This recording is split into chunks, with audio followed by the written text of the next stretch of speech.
Welcome to the only podcast for piano teachers just starting out, Piano Teacher Primer. My name is Angela Toon. Keep listening for the prime pro tips you can use with your own students right away. Welcome to the Piano Teacher Primer podcast. I have as a guest, Andrea Miller. Yes, I'm going to read a little bio, but say hi. Hi, thank you for having me, Angela. This is fun. Thank you so much. We've gone back and forth and phone tagged a little bit, so I'm so happy that we made it work today. This is a good day. So, Andrea Miller, piano teacher and entrepreneur behind Music Studio Startup Podcast. So, fellow podcaster, love it, and mastermind. And she enjoys helping music teachers understand the money side of their studios. So, this is one of the main reasons why I wanted to have her on.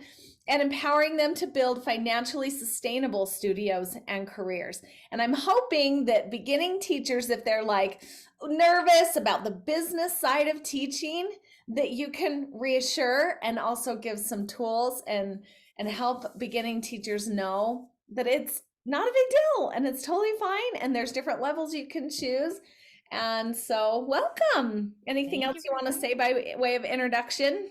No, that's a great introduction. And yeah, I love talking to beginner piano teachers because they're at the beginning. So, it's a clean slate. You can do whatever you want. You can set up your studio in a sustainable way right from the beginning, rather than having to, you've got this whole machine that's already moving behind you and you have to try to change things. It's much harder later. So the sooner you start this stuff, the better. And it's all very doable. Takes some thought and intentionality, but it's very doable.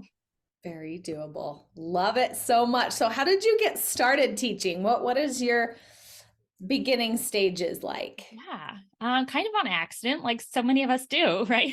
I started in high school because I had been taking piano lessons for, 8 years or something. And one of my mom's friends knew that was kind of a serious piano student. And she said, "Hey, would your daughter teach my daughter?" And so I talked to my piano teacher and said, "Can I do this?" And she said, "Sure, I think you could do that." So that's how I started. How old were you then? I was 15. And you were 15 years old. Yeah. I love it. That's perfect. So one kid in my her parents' living room.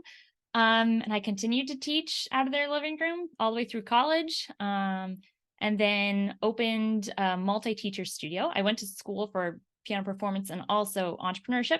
Cool. Is that a double major? Yeah. So cool. I was all in the business school and all in the music department. And that sounds like a lot. It was a lot. I got a performance degree as well. And you I have to practice for 3 hours and do homework. Got it. Yes, it was a lot. I don't think I realized till after I finished. And I was driving back past, so I live now 2 miles away from where I went to school. And I was driving past the campus a year after I graduated or something. And the feeling just washed over me of the stress that I felt when I was in school, which is so much workload and everything. And I was like, oh, I didn't realize I felt that every day while I was in school, trying to juggle all those classes and practicing and ensembles and everything. And I thought when I graduated that it would immediately be relief, but it was kind of still there. I was still idols. Yeah. But I was excited to get into the real world and kind of start, working towards some of the things I wanted to do. So right after I graduated, I started a multi-teacher studio and I ran that for several years. And then I got married and wasn't expecting, that wasn't part of my plan. So that kind of changed some things. And my husband had a job. He was in grad school when we got married, but he had a job that just places you somewhere after you graduate. So 4 years into running my multi-teacher studio, we found out we'd be moving to the DC area. So we made that move. I decided to do just more private teaching there rather than start a new multi-teacher studio because I didn't know how long we'd be there for. And then we ended up being there about 5.5 years and then moved back to St. Louis. And I passed off my studio to one of the teachers. And now I'm back in the same neighborhood. So I came back and kind of rejiggered some things and have remained a private teacher here And I had started a music studio startup in the process of all of that, and had just kind of shifted some things around. So still teaching privately, a handful of students, doing a lot of work with music teachers. And then I'm also the director of operations for a piano retailer as well. So Oh, cool. I keep a few things going on. For selling pianos? Oh, Yeah. awesome. So I work with a company that has piano galleries in 5 states. Oh, And I work with all the remote teams. oh, dang. Yeah. Yeah. So That's I spend a lot awesome. of time on Zoom. Yeah, you're comfortable here more than And me. most of my private students right now are also Zoom lessons, because Oh, they are ones who stayed with me from Maryland when we moved back to St. Louis, oh, and they've just been with me for a long time. So oh, that's awesome. yeah. And then music studio startup. Yeah. So when did you start your podcast? Where I were you started at in there? Yeah, I started blogging in 2016 and the podcast in 2018. Well, I reserved the domain name in 2016, and perfectionism kept me back for a long, long, long time. And then in 2018, I started the podcast. Um, and I've had some breaks and pauses in there with other startup work I was doing, because I always have had a series of other projects going on. So for a while I was working with a coffee shop and gelato shop, managing that and getting systems in place. And then I worked with a couple other startups off and on. And then we moved and had 3 kids in 4 years. So Oh, there's been a few like long pauses with the podcast, but yes. mid Congratulations. 2018. Yeah, yeah. How old are your kids, if you don't 4, mind me asking? 2, and 5 months today. Oh, 5 months. Oh, you got a baby. Yeah. Oh, congratulations. Thanks. Oh, I love the babies and remember the no sleep very well. Yeah. Yep. Dang. And then music studio startup. Is that what you call your mastermind group? And you have got some online courses Yes. and stuff Yes. too. Describe some of your other projects that you've been Yeah. working. So with Music Studio Startup, my goal is really helping teachers, you read in my bio, the understand the financial side of their studios and build studios that can sustain them as a career, not just like, oh, this is a great college job or it works for 3 years, but then you need to get a real air quotes job, so you can have health insurance. Like, you can make a living as a music teacher, and I just want teachers to know how to do that. It just kills me that people get to their 50s and realize they've never saved for retirement. And so while they had fun and had a fulfilling role, in students' lives, they can't afford to retire ever. And they just, puts them in a bind. So everything I do is to that end. How do I help teachers build sustainable careers and then also be able to retire and things like that? So the first course I put together was Business Building 101. And that is like the nuts and bolts. It guides you through every decision you need to make to set up your studio. So it's not like excessive marketing in your studio or any of that. It's just making those foundational decisions that create a studio that's worth marketing. Because if you build your whole studio on numbers that don't support you, through those other phases of life, then I just think you're doing yourself a disservice, and I don't want that to happen. So that's what the Business Building 101 course is. And then I realized a lot of teachers were going into like multi-teacher studios. They had a thriving private studio and wanted to take a new step. I say a new step, not the next step, because I don't think multi-teacher studio is the next step for every teacher. So I'm really careful about that. But some decide to take that route, and the finances change a little. They get a little more complicated. You've got, just so much more labor cost with the teachers that you employ, and you've got overhead with the studio space rent and things like that. And it's just a little bit more. So I put together the finance course that's really to help get to that point, understanding how the different financial statements work, how to read them, how to glean information from them, and then troubleshoot your own studio. So if you're like, I have this studio that I've been running for 10 years and my teachers are doing well, but I am not making a living from it, how do I fix that?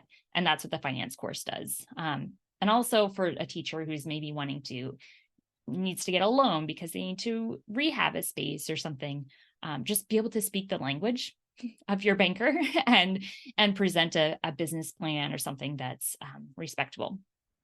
So that's Wow, what the finance that's course is. so awesome. And then you're a double major. That's because I think a lot of pianists and piano teachers are more on the creative and less on the business side and less knowledgeable or less experience. And I mean, especially if you start teaching when you're 15, some Yeah. of us have never had a real job. Uh-huh. I was like a server at a restaurant through college. That's like the closest, I've never had a corporate That's your job only W-2. Yeah. or anything like that. And so having a resource like you with all your experience and the number and even just numbers, like numbers don't like stick in my brain, just Mhm. having working the numbers, I think is a real gift and a skill that we could all benefit from. Yeah. Well, I wouldn't sell yourself short there either, because I think you know, it's a not yet thing. Hmm. Just like your student who comes for their first lesson, like they're not playing Chopin, but it's not that they can't or don't, it's not yet. They need to build some skills along the way. And I think with the numbers, it's just exposing yourself to them over and over and over and over and over again. Like you've exposed yourself to this E major scale and you can play it in your sleep because you've seen it so many times. So yeah, I would encourage any teacher to not have that limiting belief that I'm not a numbers person or something, because I really think you can Hmm. be. It might not be the thing you do on a Friday night, like pop open a spreadsheet. I mean, I do that, but it doesn't mean you have to. But you can get familiar with it, and when it's practical and has a impact in your business, then it really comes to life, I think, then. That's so true. That's so cool. And is your website, how can people find this? Musicstudiostartup.com. Hmm. Yeah, Okay, good. musicstudiostartup.com, and those are all under the courses. Awesome. Yeah. I will link all of that. Um, Fantastic. Oh, and your mastermind, describe. Oh yeah, my mastermind is about helping people get stuff done. So, how many times have we signed up for a course and then like not really completed it? And also, I don't want that for teachers. So the mastermind is like part group coaching, part accountability. I say that word cautiously because it's the most supportive, encouraging group of teachers you can imagine. This is not a harsh, you didn't do tactic A, shame on you. It is not that at all. So the mastermind, it's based on a system I use for setting goals and tracking goals, and then weekly check-ins with the group. Again, super supportive. Like if we notice someone was going to record a video and it's been hanging out on their list for 3 weeks and they haven't gotten done, we'll say, hey, what's stopping you? Can we get over this hump that's keeping you from getting this done? But it's all in support of teachers accomplishing whatever their next goal is, and consistently getting things done, to avoid burnout and the loneliness of being an independent teacher and all of those things. So it's very customized to each teacher. They're setting their own goals, but then we're all together following through. That sounds way cool. That sounds fun. And yeah, It's sometimes so we much put fun. things on our to-do list and then we're like, it just stays there on the to-do list and that's Yeah. all. So having a set time and like, I really do want to do this. And then sometimes all the accountability you need is to tell somebody that you're going to do it by this date. Mm-hmm. Mm-hmm. And I check in myself on Mondays in this group. And I can tell you those Monday mornings, I'm super productive. And there's like a frantic rush to get the things done from my list that I said I was going to get done, because I don't want to go in and say I didn't finish this thing. So yeah, it's super helpful, even for me. And Yeah. yeah. Yeah. You provided something that you appreciate yourself. Yes. That's fantastic. What fun things. Congratulations. Thanks. I love that. Okay, let's head into your top 3 tips for beginning teachers. Mm-hmm. And she's going to go into some more details on this. So take it away. Number 1. Okay, so my first tip is to start getting in touch with your personal values and studio values, or values as a teacher. And I say start because, especially if you're a young new teacher, you might not have a clear sense of this right away.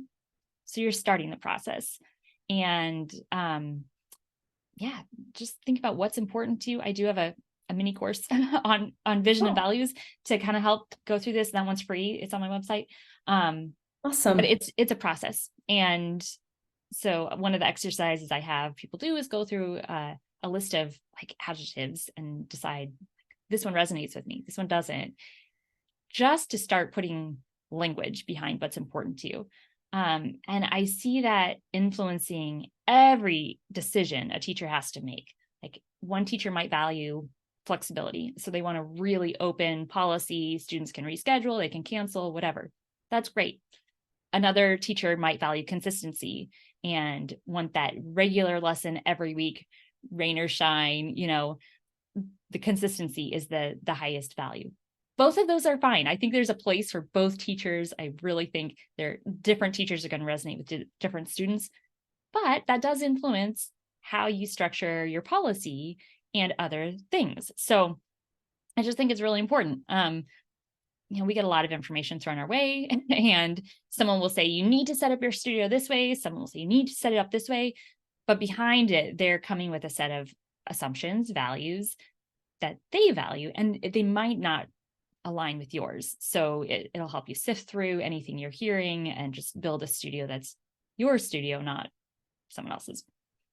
Oh, that's so good because, yeah, we get advice. We get great advice from all kinds of people, and they're coming from their value, which might not match your own.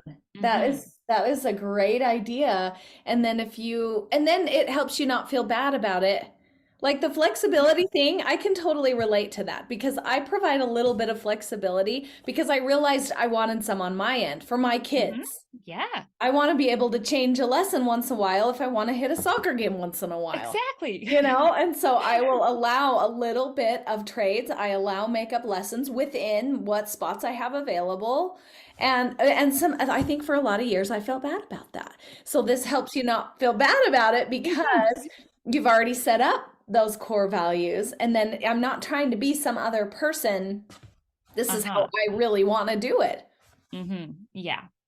Yeah. And it takes some time, like you realized, oh, I want that flexibility for myself. So I'm also going to give it to my students. But yeah. So you won't know it off the bat, but I think we're leading into your second one right now. Yes. So stress test your policy. And this really comes from that concept. Like I see it most often come up with the cancellation policies. You can give a really flexible policy, you can give a really flexible cancellation policy, but your policies and your financial model has to support that. And if I can nerd out a little bit right now. Let's nerd out. Nerd out. Okay. So anyone got our glasses on? Let's nerd out. People who've worked with me know that I do a lot of spreadsheet work, and we call it spreadsheet story time when I just bust out a spreadsheet and we share some numbers. And I know there are people who might just be listening, so I'll try to describe what I'm showing on this spreadsheet too. And Angela, please interrupt if I'm going too fast or the numbers aren't making sense. So I'll be the first to know if it's going over my head. So for the example of a policy, cancellation policy, sometimes teachers do great, like they run their numbers at the beginning and they say, okay, I want to earn $60,000 a year. Let's just throw that number out there. I think I'm going to have 48 lessons a year, and my lesson rate is $35 for a half-hour lesson. So I need 35.7 students. Let's round up to 36. So that's great. They've done the initial math for this a viable financial model. But then let's say their policy doesn't put any restrictions on cancellations. So instead of having 48 lessons a year, they're actually only teaching on average 42 per student. So then they've got 42 weeks of teaching each year at the $35 lesson rate, 36 students. They're only hitting $52,000, almost $53,000 in income. Even though their math at the beginning made sense, the policy didn't support that math. So you got to rework that. And it's definitely not impossible. It just takes a little bit of foresight and planning around that. So you might say, okay, I can't actually support a $35 a lesson rate. It actually needs to be 40, or I actually need 40 students, or whatever. There are different ways to hit that number. But that's just one way. I have another example here of monthly tuition rate, because a lot of times teachers will go to a monthly rate, to accommodate that. And here I see a similar thing can happen. Say you want $60,000 a year in income, you've got 12 months per year, so you need to charge, and you want to charge $150 a month. That means you need 33 students. But in actuality, all your students take the summers off, so you only have 10 months of tuition, which gets you to $52,000 a year of income instead of that 60 that you were targeting. So, monthly tuition or by the lesson tuition doesn't solve this. It's, having the policy that supports. So your policy might be, it's 12 months of tuition, whether you take lessons in the summer or not, it doesn't matter, but it's 12 months of tuition, or a higher tuition rate throughout the year. There are options. There's tons of creativity actually in business and the way you set up these policies. But that is my tip number 2, is to stress test your policy to support whatever those values are.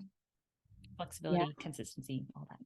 Yeah, try it out. And then the good news is you can change it if you want, anytime you want. Yes, you can. You Yeah. can. Mm-hmm. Yeah, you can. And in the first model, sometimes we don't realize how those little cancellations can add up.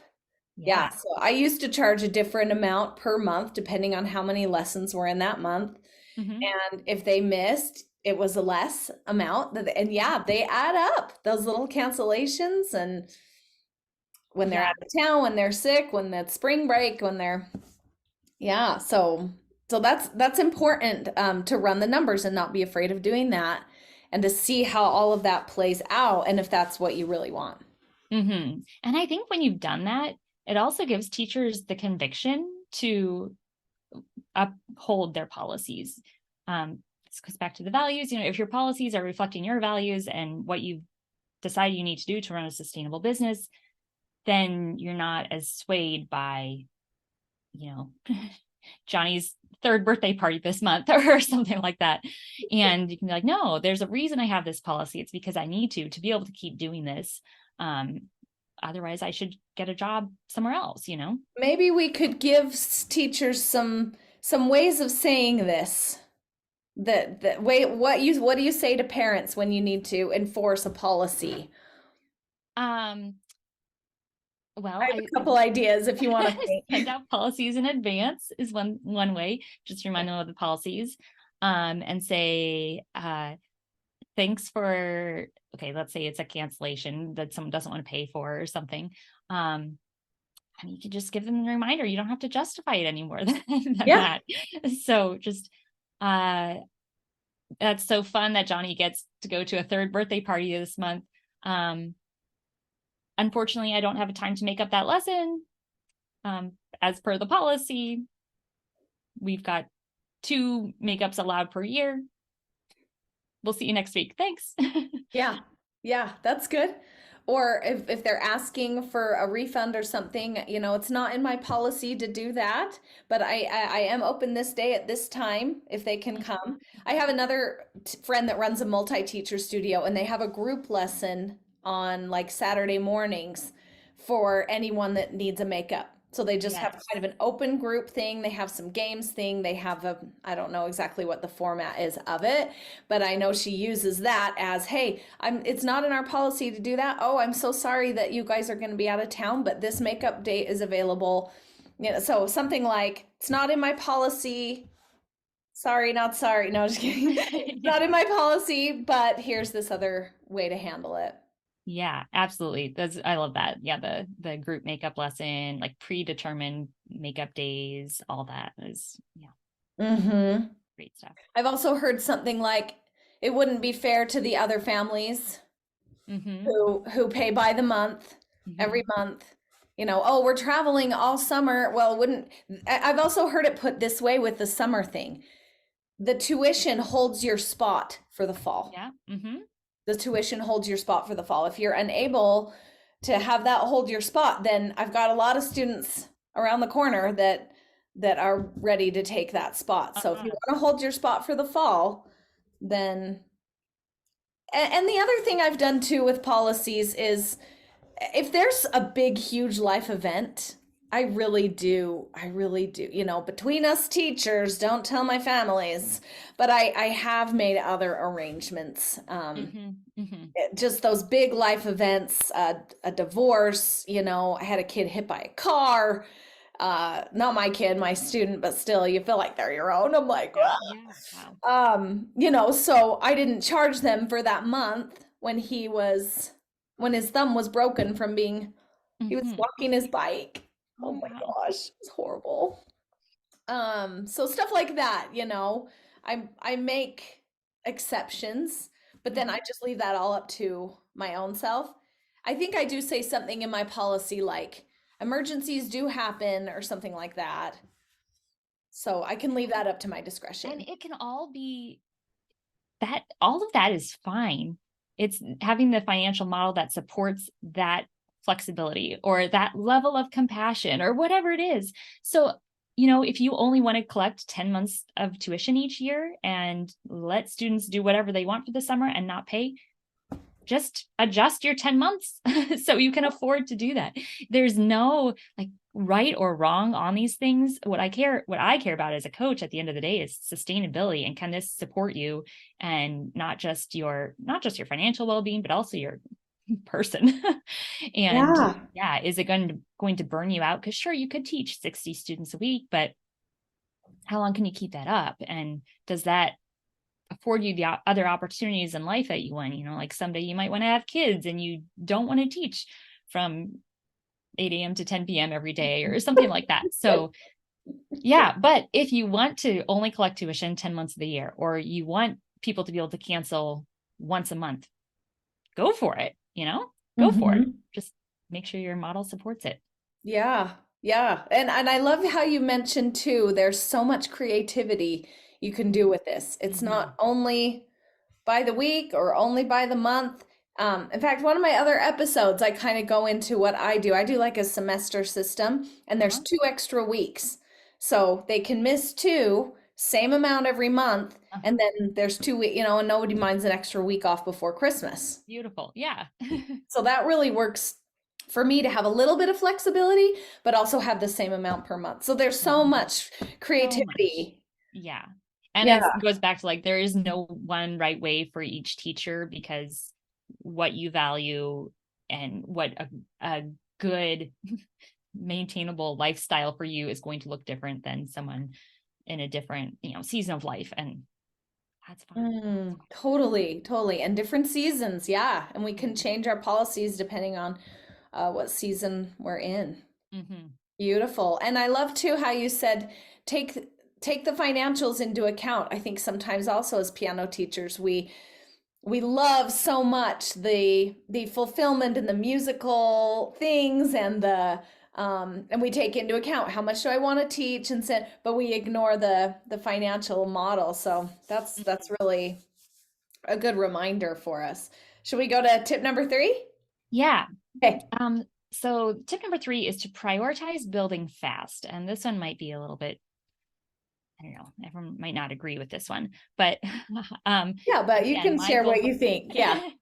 my goal is that teachers also be able to retire at the end. So building with the end in mind. And I remember when I graduated, I think I earned $25,000 my first year out of school. And I was like, this feels like so much money, because I didn't, well, I did buy a house that year. So I did have some grown-up expenses, which that's a whole nother podcast episode, talking about buying a house on $25,000 of income. But the it just felt like so much, because I wasn't paying college, tuition and buying books and room and board. So I had much more income to spend on other things. So I actually felt like I was earning a lot. But I hadn't yet put those grown up expenses into my budget, like retirement savings, you know, house repairs, all that kind of thing. If you want to have kids, childcare, school, music lessons for your kids, all those things hadn't gone in there yet. And I think it can actually be a disservice for teachers. A lot of teachers, they've gone to grad school, they're used to being poor, and so they graduate, they've got this relatively low income, but they're very comfortable on it. And I think sometimes it makes us a little too comfortable and not prioritize growing quickly. And the implications of that, like if you zoom out to the end of the career, can be really quite huge. So I've got another spreadsheet for this one. And so here I'm showing two teachers. We've got our slow start teacher who's 25 and starting earning $25,000 a year. And then the speedy start teacher starts out earning the same $25,000 a year from age 25.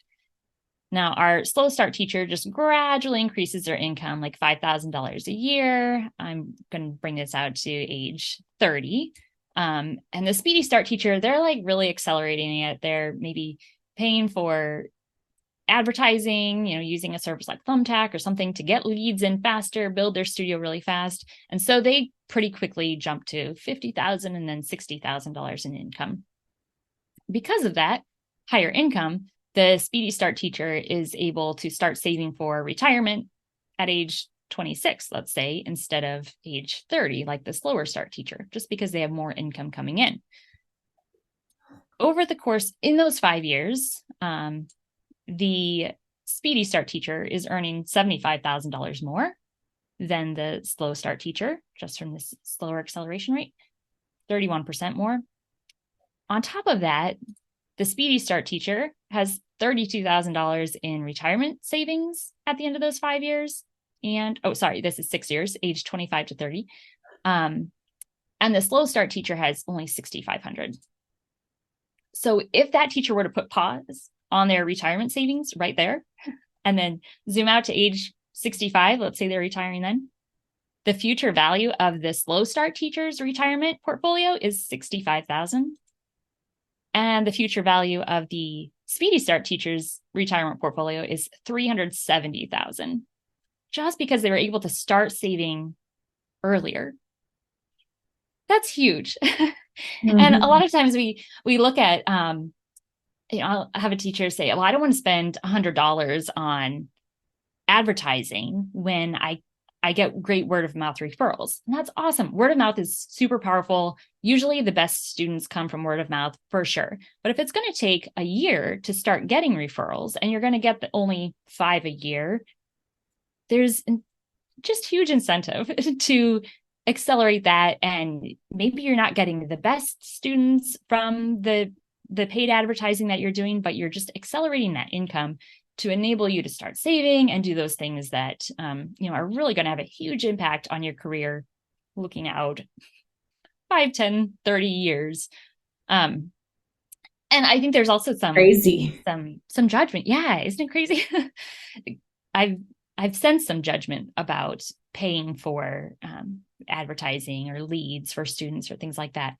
And I just don't think that makes any sense at all, because the teacher with the bigger retirement portfolio, I think, will be pretty happy at the end, and not mind that they invested even $1,000 in building their studio really fast. I can drag this out too, just another model for an even slower start. This is a teacher who slowly builds their studio to 35 compared to that same speedy start teacher that just even more accelerates the retirement savings. So someone who doesn't start saving for retirement until 35, the future value of their retirement, $6,500 in retirement savings, is $46,000. And the teacher who's been saving from 26 to 35, their retirement savings will be worth $640,000. Crazy numbers. And as musicians and music teachers and students, we don't see these numbers often enough, but they're compelling. Yeah. Where do you recommend, because if you have a corporate job, they're going to put it in account for you. Where do you recommend, like, a private teacher setting up a retirement account? Yeah, there are tons of options. I personally use Vanguard, but this is not an advertisement for Vanguard. It's just what I've used. Yeah, and getting a Roth IRA or something there. Uh-huh. I put $6,500 a year as the retirement savings amount, just because that's the maximum you can put into one of those accounts at the lower ages. When you get to 50 or 55, it bumps up, but that's a good target to start with, trying to save that much.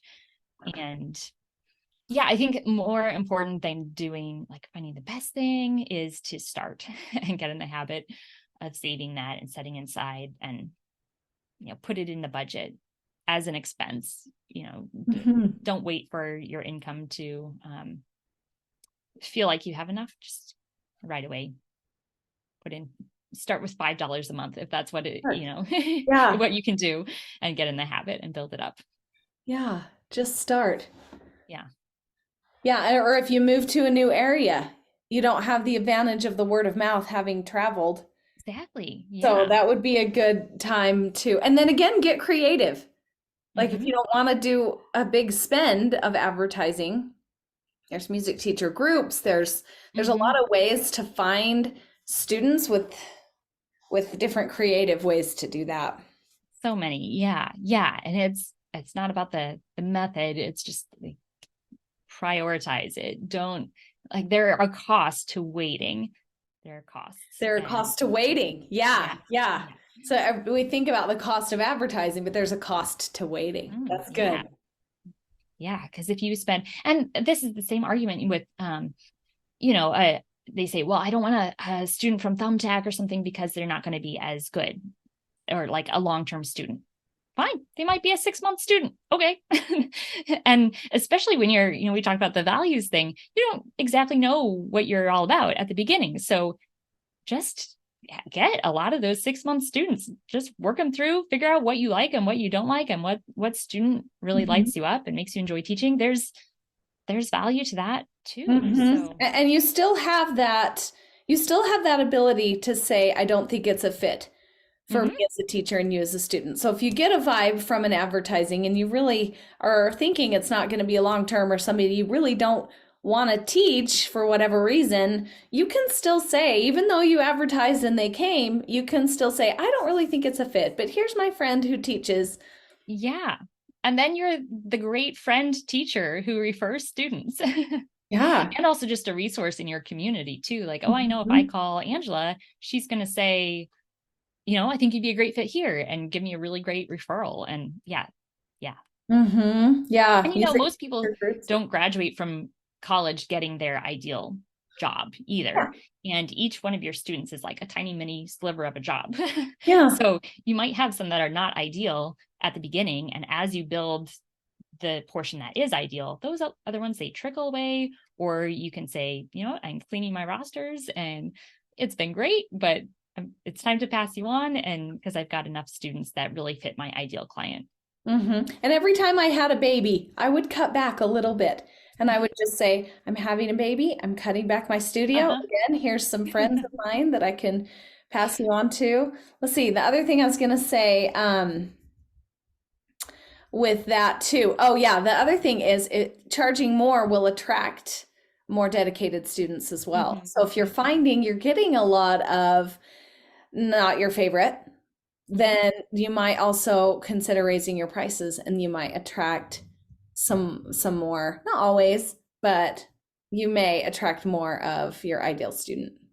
Yeah. Or you can be picky with times too. I've got clients who, like, they hit their income goal and they are still getting requests for lessons. And so they're just super picky about what they're willing to do. So like, I'm not going to teach you on Saturday. I can teach you at 6:30 a.m. on Tuesdays. That's my open slot.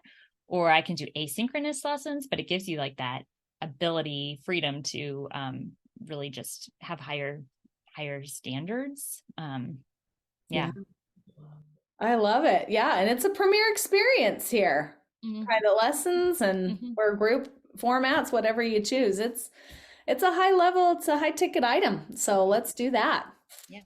Well, Andrea, you are the best. Oh, Seriously, such a fun perspective that I haven't had on the podcast yet. So I really appreciate you taking the time to come on with me and for us to remember that we are running a business and to see it as that and we are the boss ourselves uh-huh. or the CEO and that we can and giving us some ideas of how to run it more effectively that's going to be true to our values and then is also going to serve our people and keeping the future in mind. So, such a unique, awesome, fresh perspective today. I really appreciate it. Oh, thank you so much, Angela. This has been really fun. Thanks for letting me nerd out, and Love hopefully it. your listeners didn't like glaze over.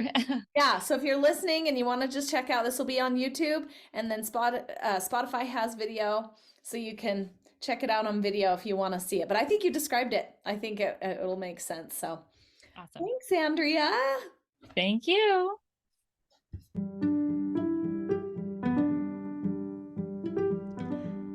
Are you having as much fun with this podcast as I am? Are you getting some actionable tips? Help more beginning piano teachers find us by leaving a rating and a review. On Apple, you just scroll down to the bottom and click on the stars. And on Spotify, you click the three dots near the top and click Rate Show. Also visit angelatune.com for free videos, downloads, courses. Together, we'll change the world, one student at a time.